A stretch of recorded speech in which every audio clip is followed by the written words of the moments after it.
ফেরাউন স্বপ্নে দেখলো এমন এক সন্তানের জন্ম হচ্ছে তার এলাকায়, তার দেশে। যেই সন্তান জন্ম নিলে তার অস্তিত্ব থাকবে না, তার ক্ষমতা থাকবে না। আনা রব্বুকুমুল আলা বলে যে পাওয়ার দেখায়, পাওয়ারও থাকবে না। দুনিয়ার জমিনে তার কোনো অস্তিত্ব থাকবে না। এই জন্যই সন্তানটাকে হত্যা করবার পরিকল্পনা করলো। স্বপ্নে দেখলো কি করা যায়। সিদ্ধান্ত নিল বনি ইসরাইলের কোন মহিলার ঘরে কোনো সন্তান জন্ম দিতে পারবে না। যারাই জন্ম দিবে তাদেরকে হত্যা করা হবে। বনি ইসরাইলের নারীরা সন্তান জন্ম দিতে লাগলেন। যাকে পায়, যেখানে পায় তাদেরকে হত্যা করে, গুপ্ত হত্যা করে, প্রকাশ্য হত্যা করে, বিভিন্ন ভাবে হত্যা করতে লাগলো। এক পর্যায়ে দেখলো এভাবে যদি হত্যা করতে থাকে দাস দাসী আর খুঁজে পাবে না। ফেরাউন বুঝতে পারলো। এবার মন্ত্রী পরিষদ নিয়ে পরামর্শ করলো, আমরা শুধু ছেলেদেরকে হত্যা করব, মেয়েদেরকে বাঁচিয়ে রাখবো। দীর্ঘদিন চলে গেল। মেয়েদেরকে বাঁচিয়ে রাখা হলো দাসী বানাবার জন্য, আর ছেলেদেরকে হত্যা করতে লাগলো। দীর্ঘদিন এভাবে চলে যাওয়ার পরে দেখলো তাকে তাদের দেশে কাজকর্ম করার মতো কোনো তরুণ সন্তান খুঁজে পাওয়া যায় না। সবাইকে হত্যা করে ফেলেছে। আমার বন্ধুগণ, একটা সন্তানের ভয়ে লাখো সন্তানকে হত্যা করতেছে। আজও দুনিয়ার জমিনে এমন কোন সন্তান যদি জন্ম হয়ে যায়, দুনিয়ার জমিনে যারা ফেরাউনের মতো ক্ষমতার প্রভাব দেখায়, তাদের দুনিয়ার জমিনে অস্তিত্ব খুঁজে পাওয়া যাবে না।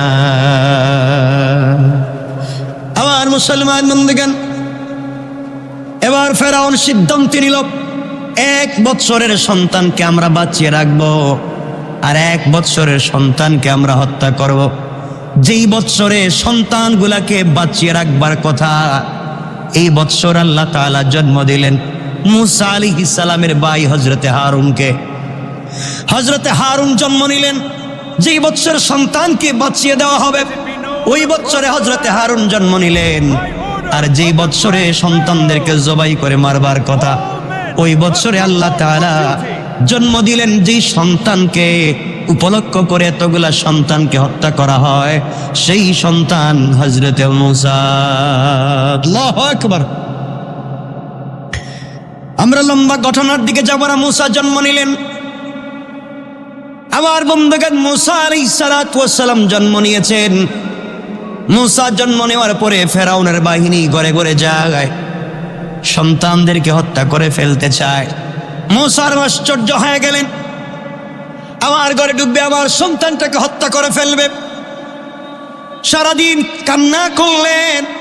রাত্রবেলা মুসাকে কোলে নিয়ে যখন ঘুমিয়ে পড়েছেন, স্বপ্নে দেখেন কে বলতেছে, মুসার মারে, এই সন্তানকে নিয়ে আপনি কোনো টেনশন করবেন না, চিন্তা করবেন না। এই সন্তানকে নিয়ে আপনি চিন্তা করবেন না। আগামীকালকে যখন আপনার ঘরে ফেরাউনের বাহিনী সন্তান হত্যা করবার জন্য আসবেন, আপনি আপনার কুলের সন্তানটাকে প্রজ্বলিত চুলার আগুনের মধ্যে ফেলে দিবেন আপনার সন্তানকে। এরপরে যা করা লাগে স্বয়ং করবেন একমাত্র আল্লাহ। আল্লাহু আকবার। একটা জীবন্ত সন্তানকে অগ্নিকুণ্ডে ফেলে দেবার কথা বলছেন স্বপ্নে। একজন মা হিসাবে তা কেমনে মেনে নিতে পারেন? আগুন তো সব জ্বালিয়ে দেয়। মুসা আলাইহিস সালামকে আল্লাহ পরামর্শ দিচ্ছেন, তাকে আগুনে ফেলে দাও। আল্লাহ বুঝতে চাচ্ছেন আমি যাকে বাঁচাতে চাই তাকে আগুন স্পর্শ করতে পারে। আমার বন্ধুগণ, যেই কথা সেই কাজ। পরের দিন যখন ফেরাউন বাহিনী আসলো, মুসা আলাইহিস সালামের মা ইতস্তবোধ করলেন কি করবেন। স্বপ্নে যা দেখছি বাস্তব কিনা অবাস্তব জানি না, কি করব। সিদ্ধান্ত নিলেন আমার চোখের সামনে আমার সন্তানকে হত্যা করবে, তা সহ্য করতে পারি না, এর চাইতে চুলায় ফেলে দেই। চুলার ভিতরে প্রজ্বলিত করলেন, ধাউ ধাউ করে আগুন জ্বলতে লাগলো। মুসা আলাইহিস সালাতু ওয়াস সালামকে মা কুল থেকে চুলার ভিতরে ফেলে দিয়ে একা একা কাঁদতেছেন। ফেরাউন বাহিনী ঘরের ভিতরে ঢুকলো, সব দিকে তালাশ করে, কোথাও কোনো জীবন্ত বাচ্চা সন্তান পেল না। একজন বলছে আসো তো যাই, সামনের দিকে যাই, পাক ঘরের দিকে যাই। আরেকজন বলছে গিয়ে কোনো লাভ নাই, চুলায় তো আগুন জ্বলে, বাচ্চা কি মানুষ আগুনে ফেলে দেয়? আসলে বাচ্চাই নাই। সবাই খুঁজে খুঁজে চলে গেল। মুসা আলাইহিস সালামের মা চিৎকার করে কান্না করতে লাগলেন আর বলছেন, আল্লাহ তাআলা, স্বপ্নে কি দেখেছি, কি করলাম? এক ফেরাউনের বয়ে সন্তানটাকে অগ্নিকুণ্ডের মধ্যে ফেলে দিয়েছি, বাঁচবে কিনা?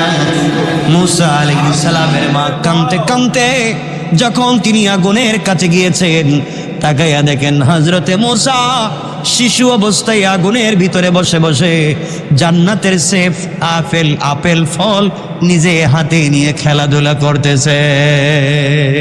আল্লাহু আকবার বলেন। আল্লাহ এভাবে বাঁচিয়ে দিতে পারে আপনাকে আমাকেও। হাজার হাজার হাজার হাজার ষড়যন্ত্রের ভিতর থেকে তোমাকে আমাকেও আল্লাহ তাআলা চাইলে বাঁচিয়ে দিতে পারে না? পারেন না? আরে ইনসাফ, নিজের ভিতরে আত্মবিশ্বাস রাখতে হবে, ইকিন, বিশ্বাস, এতেকাদ রাখতে হবে। আল্লাহ চাইলে সব পারেন। এবার সন্তানকে কোলে নিলেন। বাচ্চা সন্তান মায়ের চেহারার দিকে তাকিয়ে হাসতেছে।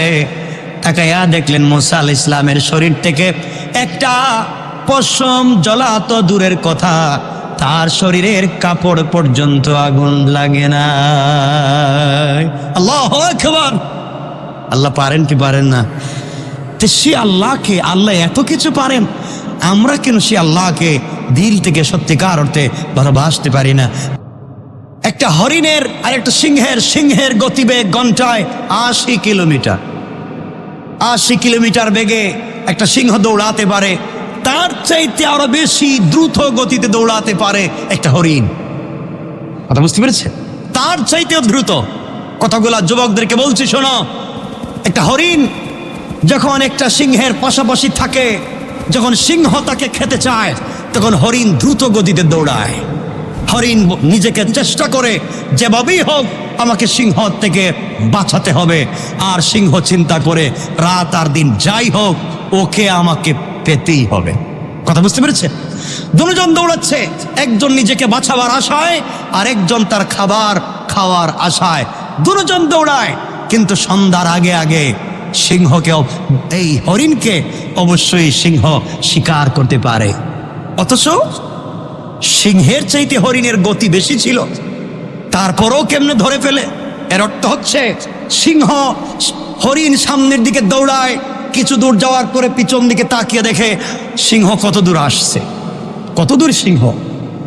আর সিংহের পিছন দিকে তাকাবার সময় নাই, যা আছে তো আমার সামনে। কথা বলেন না কেন? যা আছে তো আমার সামনে, পিছনে তাকাবার সময় নাই।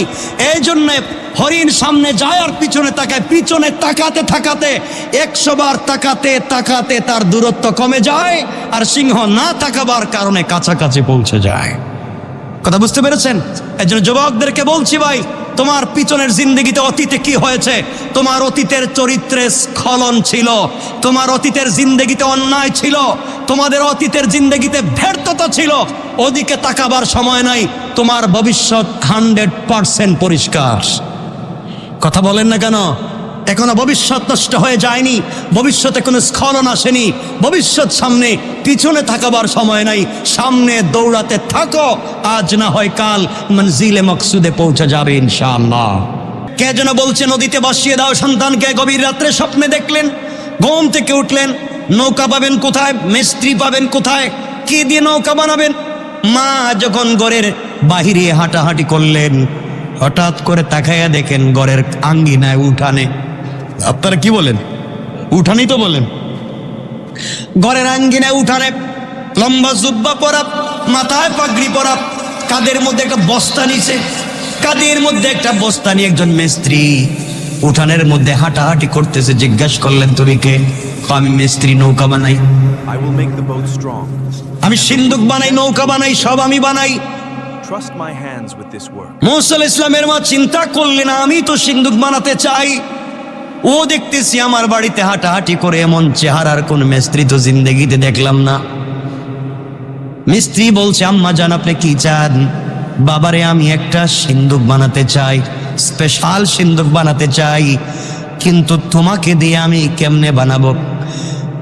মিস্ত্রি বলছে, আম্মা জান কি রাখবেন সিন্দুকে? স্বর্ণ নাকি রূপা নাকি কি রাখবেন? সোনা চাঁদি বলেন। মহিলা বলতেছেন, বাবা এমন জিনিস রাখতে চাই, তোমার কাছে কেমনে খুলে বলি? তুমি আবার কে? আমি তো চিনি না। তুমি যদি ফেরাউনের কোনো গোয়েন্দা হো তাইলে তো ঝামেলা। কানে কানে মিস্ত্রি গিয়ে বলছে, আম্মা জান, আমি ফেরাউনের কোনো গোয়েন্দা না, আমি হলাম আল্লাহ পাকের প্রেরিত ফেরেশতা জিবরাইল। আল্লাহু আকবার। তো জিবরাইল, তোমার অবস্থা এমন কেন? এই যে বস্তা নিয়ে ঘুরতেছো, এটার ভিতরে কি?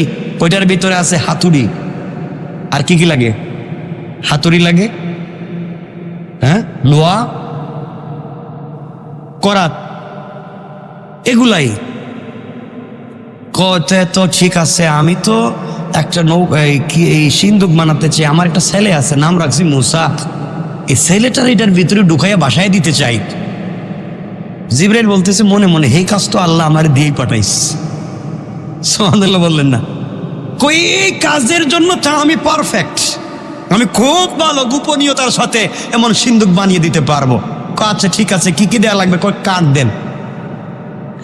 হযরতে মুসা আলাইহিস ইসলামের মা কাঠ দিতে লাগলেন আর লাগাতে লাগলেন। তাকাইয়া দেখেন ওই মিস্ত্রি 2টা কাঠ একত্রিত করে মুখ থেকে তুতু লালা বের করে লাগাইয়া দেয়, সাথে সাথে 2টা কাঠ সুন্দর করে জয়েন হয়ে যায়, সুন্দর একটা সিন্দুক হয়ে গেল। এবার জিবরিল আমিন বলছেন, আম্মা জান, আপনার সন্তানকে নিয়ে আসেন, এর ভিতরে শুইয়ে দিতে হবে। হযরতে মুসা আলাইহিস সালামের মা মুসাকে নিয়ে আসলেন, সিন্ধুকে রেখে দিতে চান। জিবরিল আমিন বলছেন, আমার খুলে দেন। আল্লাহ ডাক দিয়ে বলছেন, জিবরাইল, খবরদার বলে দিলাম, আজ তুমি যাকে শিশু মুসা বলেছিল, ভবিষ্যতে সে আমার বন্ধু হবে, এই বনি ইসরাইলের নবী এবং রাসূল হবে। খবরদার, তোমার হাতে আমার বন্ধুকে নিবা, হাতকে শক্ত করতে পারবা না, তোমার হাতকে নরম করে আমার বন্ধুকে তোমার কোলে উঠাইয়া না। আল্লাহু আকবার। শিশু মানুষ, তাকেও আল্লাহ তাআলা কত ভালোবাসতেছেন। জিবরিল আমিনকে বলছেন, খবরদার, ও আমার বন্ধু, কষ্ট দেওয়া যাবে না। আল্লাহর কাছে হযরতে জিবরাইল বলছেন, আল্লাহ, বাচ্চা মানুষ, কয়েকদিন মাত্র বয়স, ওকে এখানে রাখলেই তো কান্না শুরু করবে। আল্লাহ বলেন, মুসা, জিবরিল আমিন, চিন্তার কারণ নাই, একটু পিছন দিকে তাকাও। জিবরিল আমিন পিছন দিকে তাকায় দেখেন 2জন রহমতের ফেরেশতা জান্নাত থেকে বাচ্চাদের বিছানা নিয়ে হাজির। এত আসতে বললেন? হযরতে জিবরিল আমিন সিন্দুকের ভিতরে বিছানা বিছাইয়া দিলেন। আল্লাহ, ও তো কাঁদবে। আল্লাহ বলছেন, জিবরাইল, মার কুলে দাও, আর মাকে বলো ওই সিন্দুকের ভিতরে বিছানা রাখতে। মা যখন মুসা আলাইহিস সালামকে সিন্দুকে রাখতে দেরি, হযরতে মুসা ঘুমাইতে দেরি নেই, ঘুমায় গেছেন। দরজাটা লাগাইয়া নদীতে ছেড়ে দিয়েছেন। কার ভয়ে? সবাই বললেন না কার ভয়ে? এই ঘটনা তো বিশাল। ফেরাউনের ভয়ে ছেড়ে দিলেন। পানি যায় এদিকে আর সিন্দুক যায় এদিকে। মা সুবহানাল্লাহ নাই।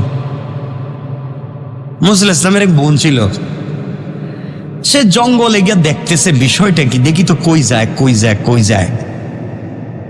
আস্তে আস্তে যাইতে যাইতে সিন্দুক গিয়া লাগছে ফেরাউনের ঘাটে। কার ঘাটে? যে আপনারা বলেন, যেখানে বাঘের ভয় সেখানেই রাত্র হয়। যে ফেরাউনের ভয়ে এত কার্যক্রম, শেষ পর্যন্ত সেই ফেরাউনের ঘাটে। আল্লাহ বলছেন, ফেরাউন, আমি বাঁচাতে চাই, পারলে তুই কিছু কর।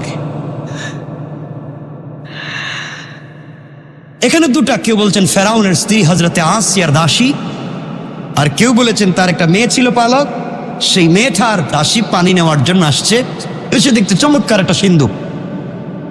কিন্তু সিন্দুকের কাজের অবকাঠামোতে মনে হয় এটা এই দেশের কোনো মিস্ত্রি কাজ করেনি। কারণ এই দেশের মিস্ত্রি কাজ করলে তো কাঠের মধ্যে দাগ দুগ থাকার কথা, ফরমালিন দেওয়ার কথা, সেগুন কাঠ বইলা কলা গাছও ঢুকাই দিতে পারে। কথা বলেন না কেন? এগুলা করেনি, মাঝে মাঝে করে, কিন্তু কাঠটা দেখা যায় চমৎকার, একবারে ফিনিশিং। এটা কোন দেশের মিস্ত্রি কাজটা করলো? এক পর্যায়ে তারা চিন্তা করলো, নিশ্চয় এটা বাদশার বাড়ি থেকে, বিদেশ থেকে কোনো হয়তো সিন্দুক ছিল, চুরেরা নিয়ে যাওয়ার সময় ফেলে গেছে এখানে। তারা 2জন চিন্তা করলো, এটা কি করা যায়। একজন বলছে এখানে খুলি, আরেকজন বলছে খোলার পরে যদি স্বর্ণরৌপ্য কিছু পাই তাইলে তো ওগুলো মারামারি হবে, এক কাজ করো, ওগুলো নিয়ে আমরা আসিয়ার সামনে গিয়ে খুলবো। আল্লাহ তাআলা আগে থেকেই আসিয়ার দিলের ভিতরে মুসাকে দেখলেই যেন ভালোবাসা তৈরি হয় এমন দরদ ঢেলে দিয়েছেন। কারণ আল্লাহ তাআলা রাসূল পাক হাদিসে বলছেন, আল্লাহ হাদিসে কুদসিতে আল্লাহ বলেছেন, আমি যাকে ভালোবাসি, আমি জিবরিল আমিনকে বলি আমি তাকে ভালোবাসি, জিবরাইলকে বলে জিবরাইল তুমি পুরো আসমানে ফেরেশতাদেরকে বলে দাও আমি তাকে ভালোবাসি, পুরো দুনিয়া পাবলিককে বলে দাও আমি তাকে ভালোবাসি, পাবলিক যেন তাকে ভালোবাসে। সুবহানাল্লাহ। হযরতে আসিয়ার সামনে সংক্ষেপ করে বললাম, সিন্দুকটা খুলে দেওয়া হলো। কি মনে করে? বিশাল সম্পত্তি মনে করে। আসিয়া যখন সিন্দুকটা খুলছেন, মুসা আলাইহিস সালাম কোথায় ছিলেন? কি করতেছিলেন? ঘুমাইতেছিলেন। আল্লাহ বলেন, মুসা কতক্ষণ ঘুমাইবা? জাগা মতোই তো আইছো, যে তোমারে মারতে চায় তার বাড়িতে নিয়ে আসছি, তুমি একটু তাকাও আর আসিয়ার দিকে মুস্কি হাসি দাও। হযরতে আসিয়া যখন সিন্দুকের মুখটা খুলছেন, খোলার সাথে সাথে দেখে এর ভিতরে চমৎকার জান্নাতি এক ফেরেশতার মতো একটা বাচ্চা দেখতে যায়। তিনি বলছেন, আমার কলিজা ঠান্ডা হয়ে গেছে, এটাই তো খুঁজতেছি, এমন বাচ্চা তো দরকার, কিন্তু বাচ্চা তো লালন পালন করা যাবে না। আস্তে আস্তে করে গেলেন ফেরাউনের কাছে, বল শোনেন আমি আসছি আপনার কাছে, জীবনে কিছু চাইছি? না। জীবনে কোনো জিনিসের আবদার করছি? জিন্দিগি তো না। আমি আপনার কাছে আজকে একটা জিনিসের আবদার করবো, আপনি ফিরিয়ে দিবেন না? আসিয়া বলো কি বলতে চাও? কোনোদিন ফিরিয়ে দিব না। আমি একটা ছেলে লালন পালন করতে চাই, এটা খবরদার, এটা জিন্দিগি তো হবে না, বাচ্চা লালন পালন করতে পারবা না। না, সিন্দুকের ভিতরে একটা বাচ্চা পাইলাম, দেখতে খারাপ না, অনেক ভাল লাগে, আপনার দেখলেও ভাল লাগবে, এই ছেলেটাকে লালন পালন করলে কেমন হয়? চলো যাই। সিন্দুক দেখার পরে আসিয়া, না, এটার ভিতরে আমার দুশ্মন হইতে পারে। আসিয়া বলতেছেন, দেখেন আপনার দেশের মিস্ত্রি যেভাবে সিন্দুক বানায় আর এই সিন্দুক কিন্তু এক না, আমার মনে হয় বিদেশ থেকে কোন দেশের সিন্দুক এখানে আসছে। সুতরাং আপনার দেশের বাচ্চা তো আপনি স্বপ্নে দেখছেন, বিদেশের বাচ্চা তো আর দেখেন নাই। সুবহানাল্লাহ বললেন না? সুতরাং এই বাচ্চা লালন পালন করতে তো আপত্তি নেই। কয় বাচ্চাটা সিন্দুকটার মুখ হলো, আল্লাহ বলছেন, মুসা আগের চাইতে আর একটু স্মার্ট হওয়া লাগবে, হাসিটা একটু সুন্দর করে দেওয়া লাগবে। তো দেখো না, যখন ফেরাউন খুলছে, হযরতে মুসা আলাইহিস সালাম চমৎকার একটা হাসি দিয়েছেন। ফেরাউন বলছে, আসিয়া এইটাই আমার বাচ্চা, এরই লালন পালন করা লাগবে। আল্লাহু আকবার। আল্লাহ কই, বুঝছি তো এটাই লালন পালন করবে, এরে দিয়ে তোরে থাবড়াম। ঠিক কিনা বলেন? আল্লাহ চাইলে পারে কি পারে না? আল্লাহ চাইলে পারে। ফেরাউন বলছে, আসিয়া কোনো কথাবার্তা নাই, এই ছেলেরা আমার কুলে দাও, এটি আমার ছেলে, রাত দরবারে বলে দেও আমার ছেলের আকিকা করা হবে। মুসা আলাইহিস সালামের বোন তো সব দেখতেছে না, গোপনে গোপনে সব দেখতেছে। কয় আল্লাহ, যে বেচারা আমার ভাইরে মারতো হেদিকে কুলে নিয়ে এখন মুস্কি হাসি দেয়, কিছুই তো বুঝতেছি না কি হচ্ছে। সব করতেছেন কে?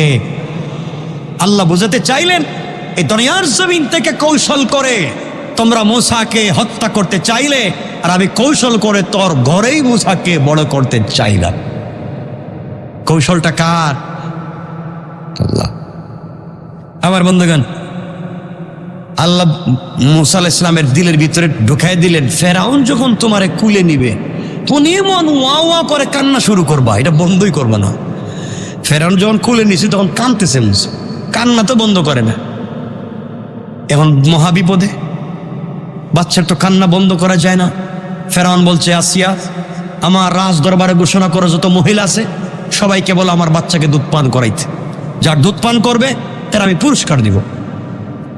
যেই কথা সেই কাজ, যেই বেচারারে মারতে চায় এখন এরে বাঁচাবার জন্য পুরস্কার দেয়। বুঝতেছেন না কিছু আপনারা?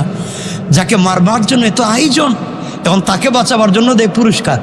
করছেন বিষয়টাকে? সব রাজ দরবারের মহিলাদের হাজির করা হইল। ফেরাউন হযরত মুসা ইসলামের বোন সব দেখতেছে। আল্লাহ বলছেন, মুসা যার স্তনের বুটাই মুখে এনো, দুধ পান করতে পারবা না, কিন্তু শুধু কানবা, যত ইচ্ছা তত সাউন্ড দিতে পারো। সাউন্ড বেশি দিবা। এখন তো মুসার কান্নাই বন্ধ করা যায় না, চিৎকার। ফেরাউন তো পুরো পাগল, রাজ দরবারে সব কাজ কারবার বন্ধ। আমার বাচ্চা তো বাঁচাই তুইব, বাঁচাবার জন্য পাগল। আমার বন্ধুগণ, এমন সময় হযরতে মুসার বোন বলছেন, ফেরাউন আমার কাছে এক মহিলার সংবাদ আছে। এই মহিলার দুধ এই দেশের বহুত ছেলে পান করেছে, কেউ কান্না করেনি।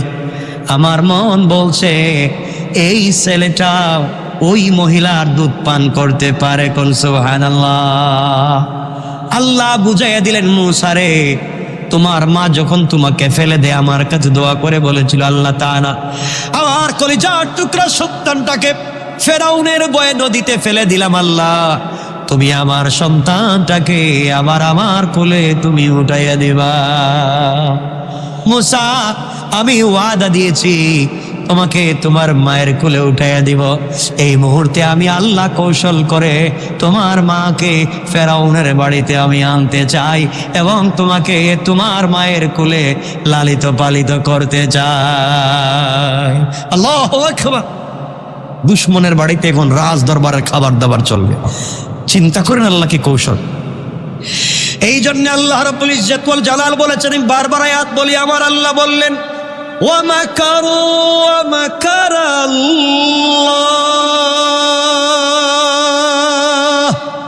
ওয়াল্লাহু খায়রুল মাকিরিন।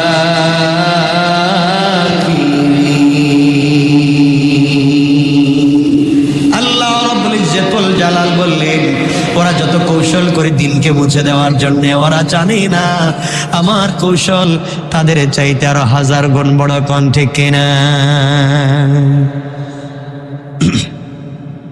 ফেরাউন বলছে, মেয়ে তুমি কি ওই মহিলার চিনো? আমি চিনি তো। বলতেছে না নিজের মা, বলতেছে না মুসার মা, বলতেছে এক মহিলা। যাও তাড়াতাড়ি নিয়ে আসো। মুসা আলাইহিস সালামের মার কাছে গিয়ে মেয়ে বলছে, আম্মা জান ফেরাউন আমার বাইরে লালন পালন করার জন্য পাগল হয়ে গেছে, তাড়াতাড়ি তার বাড়িতে চলো, তোমারে নিয়ে যাই। লম্বা কথা। নিয়ে আসছে। আল্লাহ বলছেন, মুসা মারে দেখেই কান্না বন্ধ করতে পারবা না, একটু জোরে কানবা। তাহলে ফেরাউন বহুত বড় ফেরাউন কবে কি রে, এত মহিলার কুলে গেল কানলো, আর এই মহিলার কুলে গিয়ে কান্দে না, এখানে কিছু কাহিনী আছে। তোমারেও মারবে মারেও মারবে, সুতরাং কান্নাটা একটু স্পিরিট দিবা। সুবহানাল্লাহ বললে। আল্লাহ কত কৌশল করে তার বান্দাকে বাঁচিয়ে দিতে চায়। আল্লাহু আকবার, সুবহানাল্লাহ ওয়া বিহামদিহি। আমার বন্ধুগণ, মুসা আলাইহিস সালামের মা মুসা আলাইহিস সালামকে কুলে নিলেন। আল্লাহ বলছেন, মুসা আলাইহিস সালামের মা বাচ্চারে কাছে পেয়ে কাঁদতে পারবে না, সাবধান, ফেরাউন মারাত্মক চালাক। মুসার মা সন্তান কুলে নিলেন। ফেরাউন বলছে, কুলে নিয়ে বসে তাই লাভ নাই, তাড়াতাড়ি আমার বাচ্চাটারে বাঁচাও। কে কার বাচ্চারে বাঁচাইবার ওয়াজ করতেছে, চিন্তা করেন। মুসা আলাইহিস সালামের মা বলছেন, দেখেন ফেরাউন, আমি আপনার এই সন্তানকে দুধ পান করাতে পারি, যদি পান করে বিনিময়ে আপনি কি দিবেন? কয় আগে পান করান না। কয় না, বহুত বাচ্চা আমার দুধ পান করে মানুষ হয়েছে, আপনি বলেন আমারে বিনিময় কি দিবেন? কয় যা চাইবেন তাই দিন, আগে আপনি একবার দেখেন খায় কিনা। মুসা আলাইহিস সালামকে আল্লাহ বলছেন, মা মুখে দিলি একটু খাইও। মুসা আলাইহিস সালামের মা যখন তার স্তনের বউটা মুখে দিয়েছে, হযরতে মুসা দুধ পান করতে শুরু করেছে। মা বলছেন, আপনার বাচ্চারা নেন, আমি ফিরি খাওয়াইতে পারতাম না। মুসা, ফেরাউন বলতেছে, তোমার পায়ে ধরি, আমি বাদশা আর তুমি প্রজা, আমার বাচ্চাটারে বাঁচাও। তো আমার শর্ত আছে। সব শর্ত মানি। 1 নম্বর শর্ত হইল গিয়ে আপনার বাড়িতে আমাকে আলাদা একটা বাসা থাকবার দিতে হইব। ও দিলাম। আমার সাথে আমার একটা ছেলে আছে, একটা মেয়ে আছে, এদেরকেও থাকবার ব্যবস্থা দিতে হইব। তাও দিলাম। আমার ডিস্টার্ব করা যাবে না। তাও করলাম। ওই বাচ্চাটারে সবসময় আমার কোলে দিয়ে রাখতে হইব, আমি দুধ পান করাবো। তাও করলাম। সুবহানাল্লাহ বললেন না? সব করি, এরপরে বাঁচাইয়া দাও। মুসা আলাইহিস সালামের মা সব শর্ত যখন পালন করতে রাজি, মুসার মা মুসাকে কুলে নিছেন, বাচ্চা দুধ পান করে ঘুমায় গেছে। ফেরাউন কয়, আর কোনো কথা নাই, রাজ দরবারে ঘোষণা করো আমার ছেলের এখন আকিকার দরকার, আমার ছেলে আছে, আমার পরে রাজ সিংহাসনে বসবে। চিন্তা করছেন? আল্লাহ কেমনে কাকে বাঁচাতে চায়। তো লম্বা কথা, শেষ পর্যন্ত সংক্ষেপ, মুসা আলাইহিস সালাম বড় হলেন। কি হলেন? বড় হলেন, একটু একটু বড় হলেন। এই ঘটনা তো আপনারা জানেন। মুসা আলাইহিস সালামকে ফেরাউন ঘরে গিয়ে বলছে, আসিয়া তুমি তো বাচ্চা পাইয়া আমার সব ভুলে গেছো, বাচ্চাটারে একবার আমার কোলে দেও না। আসিয়ার কুল থেকে ফেরাউন যখন মুসা আলাইহিস সালামরে কুলে নিছে, হযরতে মুসা আলাইহিস সালাম হাত ঘুরিয়ে দিছে এক থাবড়া, এক থাপ্পড় খাইয়া মুসারে ফালাইয়া ফেরাউন আরেক দিকে পড়ছে। আসিয়া, এটাই কিন্তু আমার শত্রু। এইভাবে কোনো মানুষ থাপ্পড় দিতে পারে, এটার ওজন তো কমপক্ষে 100 মন হইতে পারে। আসিয়া কয়, আপনি কি পাগল হয়েছেন? এটা ছোট্ট বাচ্চা মানুষ, হাঁটা চলা চিনে না, আর আপনি থাপ্পড় খাই, আপনি কি উল্টো বাচ্চা কি গুলা ছিঁড়ে? আসিয়া, বাচ্চা তো ছোট ঠিক আছে, থাপ্পড়টা তো ভুলার মতো না, মারাত্মক। এর কেমনে বলতে পারে? না, আমি এটারে ছাড়তাম না, আমি এটারে পরীক্ষা করব। হযরতে মুসা আলাইহিস সালামকে ফেরাউন পরীক্ষা করবার জন্য কয়েকটা রওয়ায়াত, কে বলেছেন মিষ্টি মানে খুরমা, খেজুর, আর এক সাইডে স্বর্ণ, কেউ বলেছেন স্বর্ণ আর আগুন, সামনে দিয়া মুসাকে ছেড়ে দিয়েছে। দেখি মুসা তা কি ধরে, আগুন যদি ধরে বুঝবো সে চিনে না, স্বর্ণ বা খেজুর যদি ধরে বুঝবো সব বুঝে, এটা মাইরে ফেলাম। আসিয়া বলছেন, আপনি তো একটা বাজে লোক, বাচ্চারে পরীক্ষা করা যাক না, সব ভুলে যাইতে পারি, থাপ্পড় এটা ভুলবার মতো না, এটা মারাত্মক জিনিস যে মায়ের দিছে আমার। আল্লাহ কয়ে সামনে আরো বহুত মায়ের বাকি আছে, ঠিক কিনা বলেন? আল্লাহ চাইলে ভাবি বাঁচিয়ে দিতে পারে। আমার বন্ধুগণ, হযরতে মুসা আলাইহিস সালামকে পরীক্ষা করতেছে, তো মুসা আলাইহিস সালাম স্বভাবতই স্বর্ণ এবং খাবার দেখছে, এদিকেই তার হাত যায়, ধরে ফেলবে। আল্লাহ বলছেন, জিব্রাইল কই তুমি? মুসা যে কাম গড়াইতেছে, যদি হাত দে স্বর্ণে বা খেজুরে তো ফেরাউন মাইরে ফেলাইব, তাড়াতাড়ি যাও, এর হাত কেড়ে নিয়ে আগুনে ঢুকাই দিয়া বাইর করে নেয়। জিবরিল আমিন এসে মুসার হাতকে যখন আগুনে লাগাইছেন, আর আগুন দিলে কি ঠান্ডা লাগে না গরম লাগে? মুসা আলাইহিস সালাম চিৎকার দিয়ে জিব্বায় দিছে, এই জিব্বাটা একটু পুড়া পুড়া, কোনো ইতিহাসে পাওয়া যায়। এই যে মুসা আলাইহিস সালাম কথা বলতে তুতলা, মনে আছে রে আপনাদের? এই যে পুড়ে গেছে। ফেরাউনকে আসি এক ধাক্কা দিয়ে ফালাইয়া মুসা আলাইহিস সালামকে কুলে নিয়ে বলছেন, আপনি তো আসলেই জালিম, বাচ্চাকে পরীক্ষা করতে মুখ পুড়ে ফেলাইতেছেন। আসলেই তো ঠিক, বাচ্চা তো আগুন চিনে না, খেজুর চিনে না, থাপ্পড় দিল কেমনে? এ তো মহা বিপদে পড়ছে। সব ঠিক, থাপ্পড় দিল কেমনে এত জোরে? আমার বন্ধুগণ, যাই হোক, এক পর্যায়ে হযরতে মুসা আলাইহিস সালাম বড় হলেন। সংক্ষেপ, ফেরাউনের বাড়িতে থাকলেন, খাইলেন।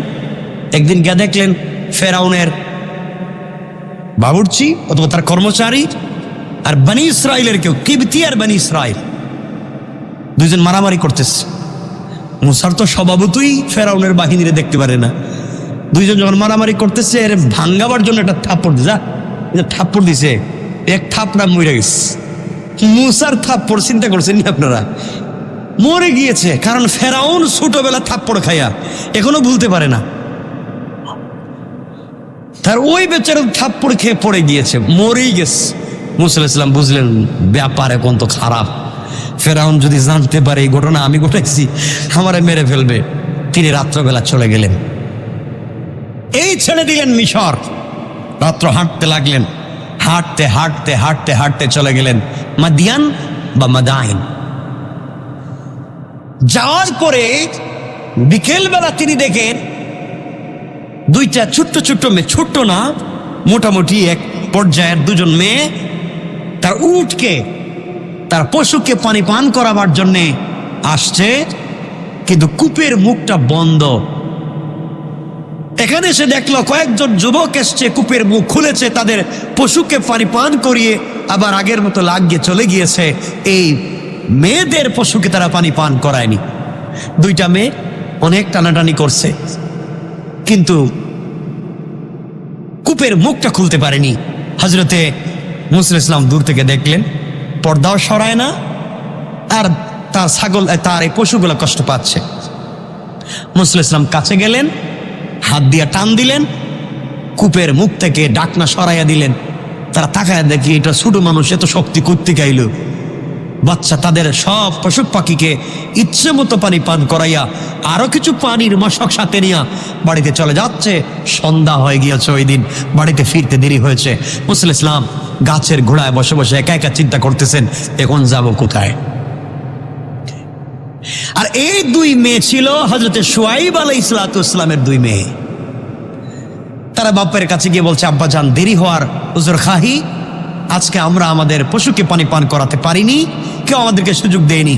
কিন্তু একটা জওয়ান, একটা তরুণ এক হাত দিয়ে টান দিয়ে কূপের মুখ থেকে ডাকনা সরিয়ে আমাদের পশুদেরকে পানি পান করিয়েছে। দেখতে অনেক ভালো মনে হলো, পর্দার কারণে আমাদের দিকে তাকায়নি, আমাদের দিকে চোখও উঠায়নি, গাছের নিচে বসে আছে। আব্বা, আমাদের তো অনেক পশু, আমাদের তো একজন কর্মচারীর দরকার, আমার মনে হয় ছেলেটা খারাপ হবে না। সুবহানাল্লাহ বললেন না? আল্লাহ বলছেন, মুসা এখন তোমাকে থাকবার একটা ব্যবস্থা করে দিচ্ছি। মুসা আলাইহিস সালামকে এই দুই মেয়ে শুআয়ব আলাইহিস সালাম পাঠালেন, যাও তোমরা ওই ছেলেটাকে নিয়ে আসো। মুসা আলাইহিস সালাম দুই মেয়েকে দেখলেন, তারা এসে বলছে আমাদের বাপ পাঠিয়েছেন, আসেন। তিনি দেখলেন দুই মেয়ে পিছনে, তাকে সামনে হাঁটতে বলতেছে, মানে পর্দার কারণে। বাড়িতে পৌঁছলেন, সালাম বিনিময় হলো। তিনি বললেন, তোমার নাম কি, পরিচয় কি, সব বললেন। এরপরে বললেন, বাবা তুমি আমার বাড়িতে আসছো, আমার বাড়িতে যদি থাকো 10-12 বছর যদি কর্মচারীর কাজ করো, আর তুমি ইনসাফ, ইখলাস এবং আমানতদারি যদি ঠিক রাখতে পারো, আমি হযরত শুআয়ব আল্লাহর পয়গম্বর, আমি কথা দিলাম আমার মেয়ে সাফরাকে তোমার কাছে বিয়ে দিব। হযরত মুসা আলাইহিস সালাম দীর্ঘদিন কাজ করলেন শ্বশুর বাড়ি, আমানত ঠিক রাখলেন, শুআয়ব আলাইহিস সালাম বিয়ে দিলেন। সংক্ষেপ বিয়ে দিলেন, বাচ্চা কাচ্চা হইল। মনে আসলো আর কতদিন এভাবে শ্বশুর বাড়ি ঘর জামাই, কি জামাই? আপনারা কেউ আসেননি এখানে ঘর জামাই? থাকলে থাকেন, সমস্যা কি? হযরত মুসা আলাইহিস সালাম আর কতদিন থাকবেন এভাবে? চিন্তা করলেন এখন নিজের বাড়িতে যাই। বাচ্চা কাচ্চা সাথে নিয়ে, গর্ভবতী স্ত্রী, প্রেগনেন্ট স্ত্রীকে সাথে নিয়ে মনের ইচ্ছায় ছুটলেন আবার 10-12 বছর পরে। কোথায়? মিশরের দিকে ছুটলেন, মাদিয়ান বা মাদাইন থেকে। এখানে আমাদের আলোচনা, কিন্তু রাত্র হচ্ছে 10:30, মাত্র আইলাম জায়গা মতো। আমার মুসলমান বন্ধুগণ, গভীর রাত্র, অন্ধকার। হযরত মুসা আলাইহিস সালাম সন্তান নিয়ে, স্ত্রী নিয়ে ছুটলেন। পথ চলতে চলতে এত দূর পর্যন্ত চলে আসলেন, অন্ধকার শীতের রাত্র, রাস্তা পর্যন্ত তিনি খুঁজে পেলেন না। এক জায়গায় এসে দেখলেন স্ত্রীর প্রসব বেদনা শুরু হয়েছে, ব্যথা শুরু হয়েছে, আগুনের দরকার, কোথাও আগুন নাই। আর মিশরের রাস্তা তিনি ভুলে গিয়েছেন অন্ধকারের কারণে, কোথায় রাস্তা পাবেন তিনি সব ভুলে গিয়েছেন। হঠাৎ করে তিনি তাকায়া দেখেন একটা টিলার উপরে, পাহাড়ের উপরে আগুন জ্বলে। বুঝতে পারলেন আগুন যেহেতু জ্বলে, ওখানে কোনো মানুষ থাকতে পারে। পরিবার পরিজনকে বললেন, গাছের গোড়ায় এখানে বসো, পাথরের কাছাকাছি বসো, ওখানেই আগুন দেখা যায়, কাছে গেলে তোমাদের জন্যে আগুনের অঙ্গার নিয়ে আসতে পারবো। তোমরা ওখান থেকে নিজের শরীর জ্বলন্ত অঙ্গার আনলে তাপ পোহাতে পারবে, আগুন পোহাতে পারবে, আর আমরা রাস্তাও পেয়ে যাব। এই চিন্তা করে মুসা আলাইহিস সালাম ছুটলেন।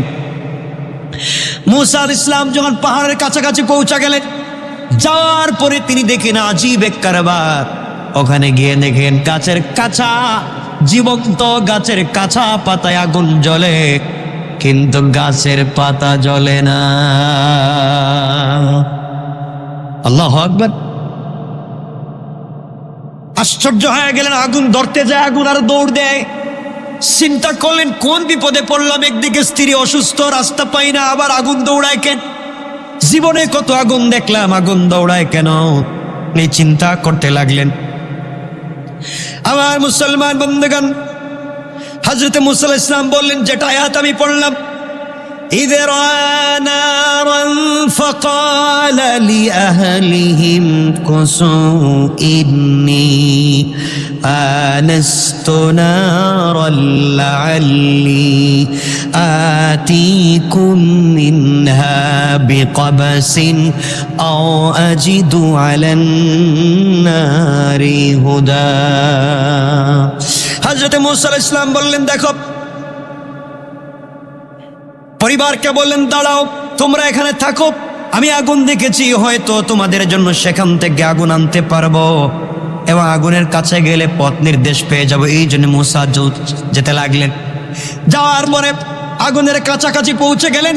হঠাৎ করে তিনি শুনলেন আগুনের ভিতর থেকে আওয়াজ এসেছে, ফালাম্মা আতাহা নুদিয়া ইয়া মূসা ইন্নী আনা রাব্বুকা ফাখলা'না আলাইকা ইন্নাকা বিল ওয়াদিল মুকদ্দাসি তুওয়া। হযরত মূসা শুনেন, পরিষ্কার ভাষে আওয়াজ হলো, আগুনের ভিতর থেকে আওয়াজ আসলো, আহ্বান আসলো, হে মূসা, আমি তোমার প্রতিপালক, তুমি বুঝতে পারতেছো না? ইন্নী আনা রাব্বুক, হে মূসা, ও মূসা, ইন্নী আনা রাব্বুক, আমি তোমার পালন কর্তা। তুমি যেখানে আসছো এটা তুরে সায়না, পবিত্র পাহাড়, তুর পাহাড়। ফাখলা'না আলাইকা ইন্নাকা বিল ওয়াদিল মুকদ্দাসি তুওয়া, তোমার পায়ে জুতা স্যান্ডেল খুলে আসো, পবিত্র পাহাড়ে জুতা নিয়ে ওঠা যায় না। আল্লাহু আকবার। এখানে সম্পূরক কথা বলে ফেলি, এটা কোরআনের না আমি জানি না, হাদিসের না আমি জানি না, এটা ইতিহাসের কথা। মূসা আলাইহিস সালামকে আল্লাহ তাআলা একটা পাহাড়ে জুতা নিয়ে উঠতে দিলেন না। আর আমার কলিজার টুকরা হাবিব রাসূল পাক সাল্লাল্লাহু আলাইহি ওয়াসাল্লাম যখন মেরাজে যেই রাত্রে আরশে মুআল্লায় গিয়েছিলেন, ফাকাবা কাউসাইনি আও আদনা, দনুক বাঁকা করলে যত কাছে আসে, আল্লাহর রাসূল সাল্লাল্লাহু আলাইহি ওয়াসাল্লাম, আল্লাহ বলছেন তত কাছাকাছি বসে কথা বলেছেন। এখানে তিনটা বর্ণনা, কেউ বলেছেন সরাসরি, কেউ বলেছেন পর্দায়, কেউ বলেছেন অদৃশ্যভাবে। আমরা ব্যাখ্যায় যাব না, মতভেদে যাব না, শুধু এতটুকুন বুঝাতে চাই, ইতিহাসে পাওয়া যায় আল্লাহ তাআলার পয়গম্বর হাবিব সিদরাতুল মুনতাহায় যাওয়ার পরে, সিদরাতুল মানে কুল গাছ, বড়ই গাছ, মুনতাহা মানে ইন্তেহা, সৃষ্টির শেষ প্রান্তরে আল্লাহ তাআলা যে বড়ই গাছ রেখে দিয়েছেন, ওখানে যাওয়ার পরে জিবরিল আমিন বলছেন, হাবিব, হাবিব, আপনি থামেন, আমিও থেমে গেলাম। ওখান থেকে যে রাস্তা দেখতেছেন আরশে মুআল্লা, ওখানে আমি যেতে পারবো না, আপনি যাওয়া লাগবে। যে আল্লাহ আপনাকে দাওয়াত করেছে, আপনাকে ওখান থেকে নিয়ে যাবে, আমার যাওয়ার সুযোগ নাই। ইতিহাসে পাওয়া যায় আল্লাহ তাআলার হাবিব ওই সময় মানুষ যখন একা হয়, মানুষের কষ্টের স্মৃতি মনে পড়ে নাকি? মনে পড়ে না? আল্লাহর রাসূল যখন একা হলেন, অনেক স্মৃতি মনে পড়েছে। আহারে, আজ আমি আস্তে আস্তে কত দূর পর্যন্ত চলে এসেছি, আজ আমার কেউ নাই। আমার যদি স্ত্রী খাদিজা বেঁচে থাকতো, স্বামীর আজকে সাফল্য দেখে কতই না খুশি হয়ে যেত। আজ আমার কলিজার টুকরা বাপ, আজ আমার কলিজার টুকরা বাবা যদি বেঁচে থাকতো, মুহাম্মাদের সাফল্য দেখে কত পাগল হয়ে যেত। আজ আমার কেউ নাই, কাউকে বলবার মতো আমার সুযোগ নাই। নবীজি সাল্লাল্লাহু আলাইহি ওয়াসাল্লাম হাওমাও করে কাঁদতেছেন। হঠাৎ তার চোখ পড়েছে পায়ের দিকে তাকায়া দেখে ওই পুরাতন ছেঁড়া জুতা, খড়মের জুতা। হঠাৎ মনে পড়েছে আল্লাহ মূসাকে বলেছেন পাহাড়ে জুতা নিয়ে উঠতে দেন নাই, বলেছেন ফাখলা'না আলাইকা ইন্নাকা বিল ওয়াদিল মুকদ্দাসি তুওয়া। ও মূসা, পাহাড়ে আমার নূরের তাজাল্লি পড়েছে, জুতা নিয়ে আসা যাবে না। মূসা জুতা খুলে গিয়েছে, আর আমি সাড়া জুতা নিয়ে আরশে মুআল্লায় যাব, আল্লাহর বাড়িতে যাব। কেমন জিনিস, সাড়া জুতা নিয়ে যাওয়া যাবে না। রাসূল পাক সাল্লাল্লাহু আলাইহি ওয়াসাল্লাম জুতা খুলে রেখে দিলেন। আওয়াজ আসলো, হাবিবুল্লাহ, কলিজার টুকরা বন্ধু আমার, যার জন্য সবকিছুকে সাজিয়েছি, আরশ, কুরসি, লৌহ কলম, জান্নাতকে আমি সুন্দর করে সাজিয়েছি, নিজের হাতে কুদরতের হাতে সবগুলা তৈরি করেছি, আজ আপনি জুতা খুলে ফেলবেন না। আপনি আপনার ছেঁড়া জুতা নিয়ে আরশে আজিম পর্যন্ত আসবেন। আপনার জুতার নিচে যেই ধুলি কণাগুলা রয়েছে, আমি আল্লাহ সেই ধুলি কণার দ্বারা আমার আরশে আজিমকে সম্মানিত করতে যা। আল্লাহু আকবার।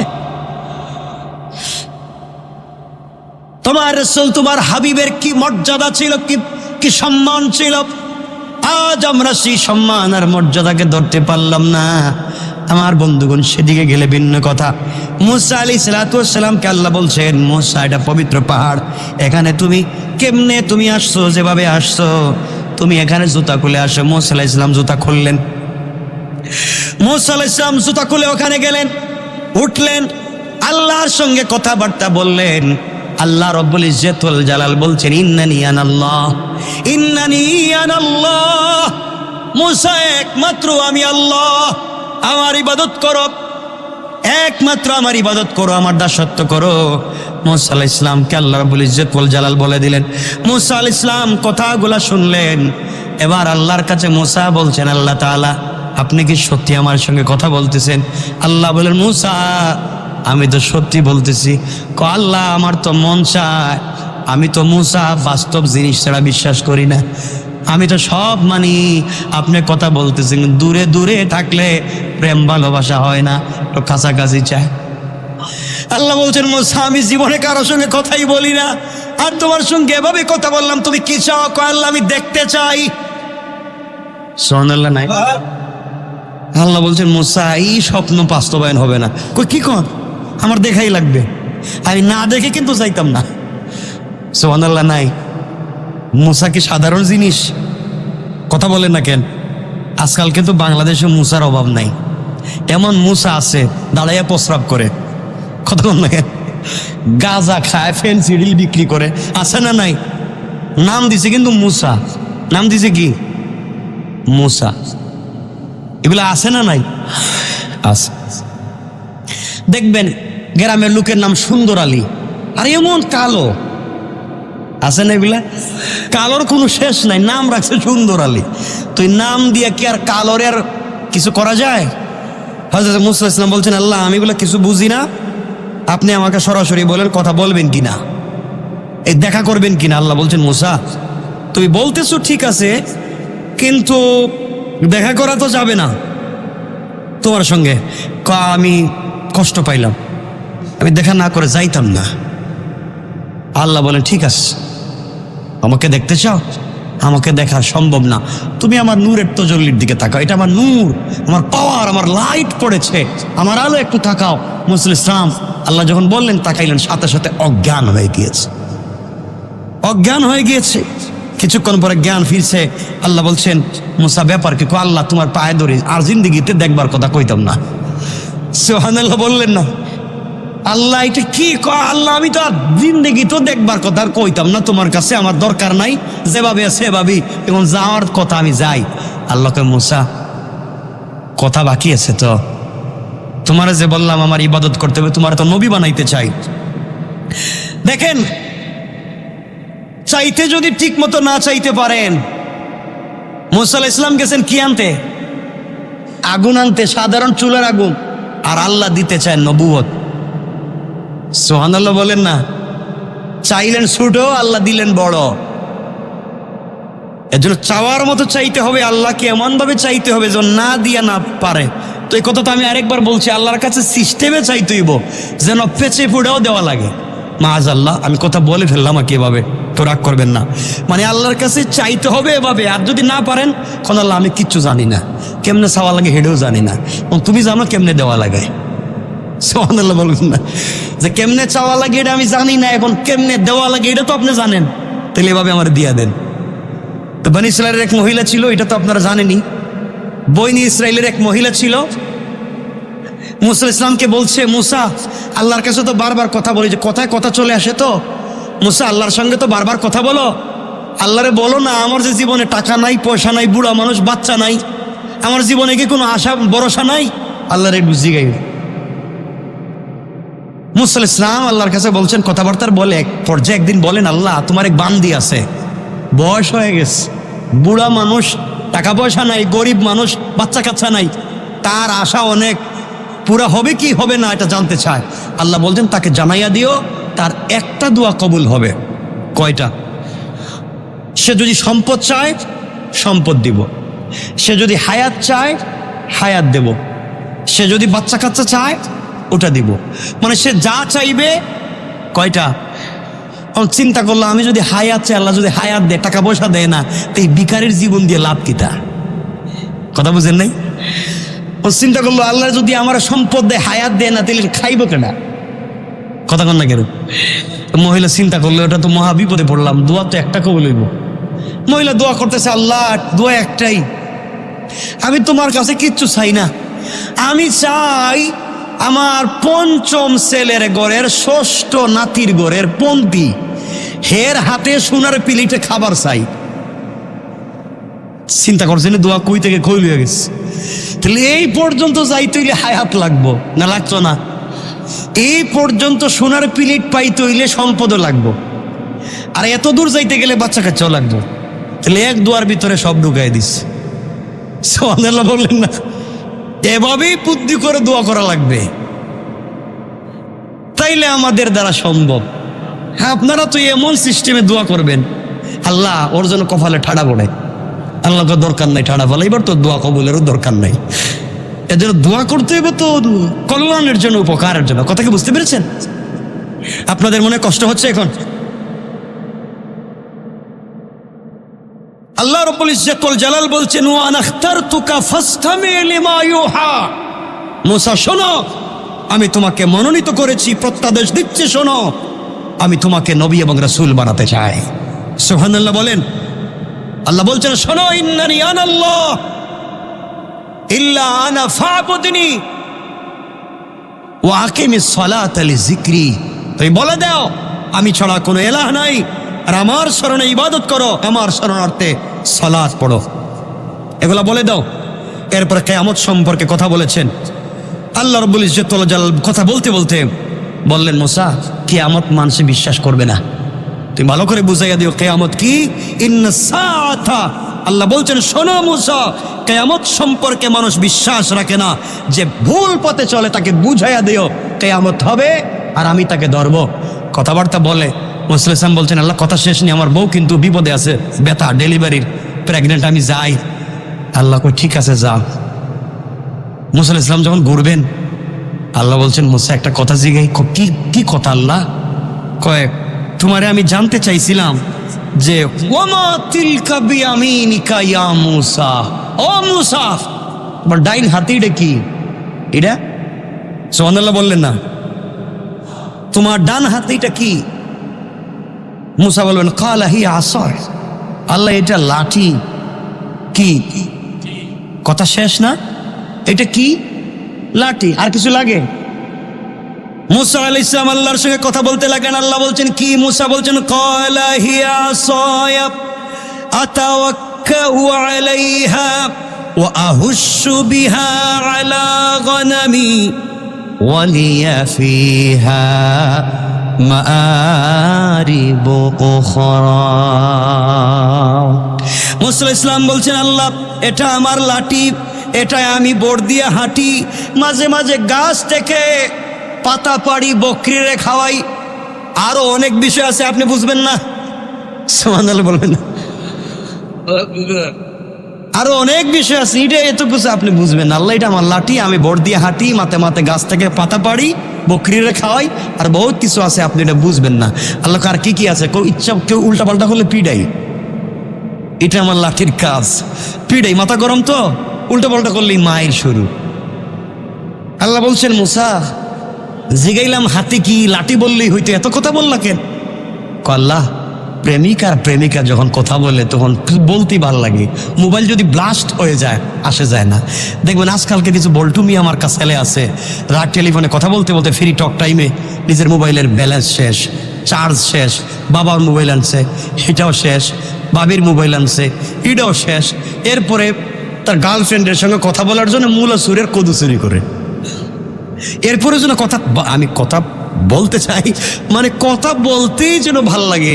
আল্লাহর কাছে মুসা বলছেন, আল্লাহ আমি তো তোমার প্রেমিক, পাগল, আপনি কি বুঝেন আমি জানি না, আমি যত গরম হই কিন্তু আপনার পাগল, আপনার সঙ্গে একটা কথা বেশি বললেই ভাল লাগে। সুবহানাল্লাহ বললেন তো আস্তে। আল্লাহ বলেন, মুসা আমারও ভাল লাগে, তুমি এই যে আমারে বললা লাঠি দিয়ে এই করো সেই করো, আরো অনেক কিছু আছে, এটা আমি বুঝবো না। আমিও বলছি লাঠিতে আরো অনেক কিছু আছে, তুমিও বুঝবা না।